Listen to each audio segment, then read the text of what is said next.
Selamat pagi mahasiswa-mahasiswa sekalian. Hari ini sepertinya mahasiswa semua terlihat senang ya, karena mengikuti kelas pagi etiket communication hari ini. Karena pada senang, saya ingin mengajak mahasiswa-mahasiswa semua di sini untuk berdiskusi dengan saya. Mungkin 3-5 menit saja, apa boleh? Oh, boleh ya? Baik. Kalau seperti itu, saya ingin menanya kepada mahasiswa semua. Pernah nggak ketemu satu orang, itu tuh dia pintar, cerdas, tetapi kalau misalnya lagi ngobrol, dia gak berani natap mata, bahkan kadang-kadang berani memotong pembicaraan orang. Kurang sopan ya? Benar. Maka dari itu saya ingin mengajak teman-teman semua, mahasiswa semua, mengapa sih etiket itu penting di lingkungan kampus, rumah, atau bahkan lingkungan di luar dari dua itu. Dan apa sih hubungannya dengan personal branding?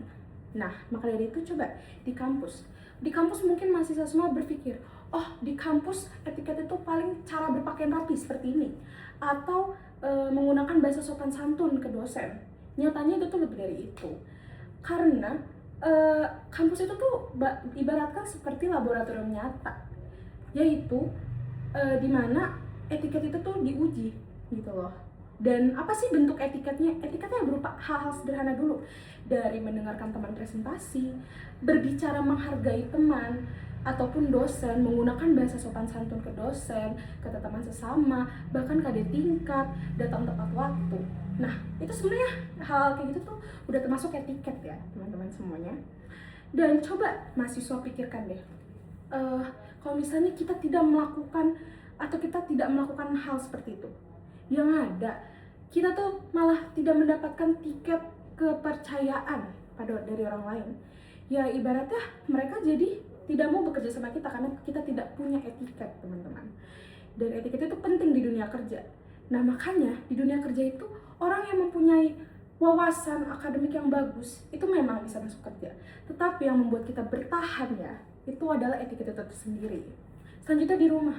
Kalau di rumah mungkin mahasiswa sekalian mengira, oh di rumah kita bebas untuk yang namanya melepas topeng kita. Kita boleh ngapain gitu loh. Nyatanya tidak ya. Karena di rumah itu merupakan salah satu ujian kejujuran dalam membentuk karakter. Mengapa? Karena orang yang tulus menaati etiket, mengikuti etiket itu tidak mengharapkan pujian dari orang lain. Tetapi dia menjadikan etiket itu menjadi identitas dalam diri dia. Nah, coba kalau ditanya dengan personal branding, apa hubungannya? Mungkin teman-teman semua mengira personal branding tuh kayak caption IG lah, video estetik, foto estetik di media sosial. Nyatanya bukan loh ya. Ada yang tahu kenapa? Ya, karena personal branding itu tuh pendapat orang lain tentang kita, tapi kita tidak bisa mengontrol itu, gitu loh. Ya ibaratkan personal branding itu tuh adalah kemasan dari kecerdasan kita semua. Ya orang yang punya etiket yang kuat itu tuh tahu kapan harus bicara, tahu kapan atau tahu cara mengkritik orang tanpa menyakiti. Dan yang ketiga, berperilaku konsisten secara baik. Nah, dengan ini sama aja kita membuat branding yang konsisten dan dapat dipercaya. Maka dari itu tuh banyak orang yang inginnya tuh bekerja sama kepada orang yang mempunyai etiket daripada yang tidak punya. Maka dari itu, mahasiswa-mahasiswa semua nih harus bisa menerapkan etiket itu secara jadi menjadi gaya hidup, bukan beban. Karena ilmu pengetahuan emang adalah kunci dari pintu kesuksesan, tetapi pintu itu tuh terbuka, itu bisa dijaga oleh etiket itu tersendiri. Baik, semua harap bisa dimengerti ya.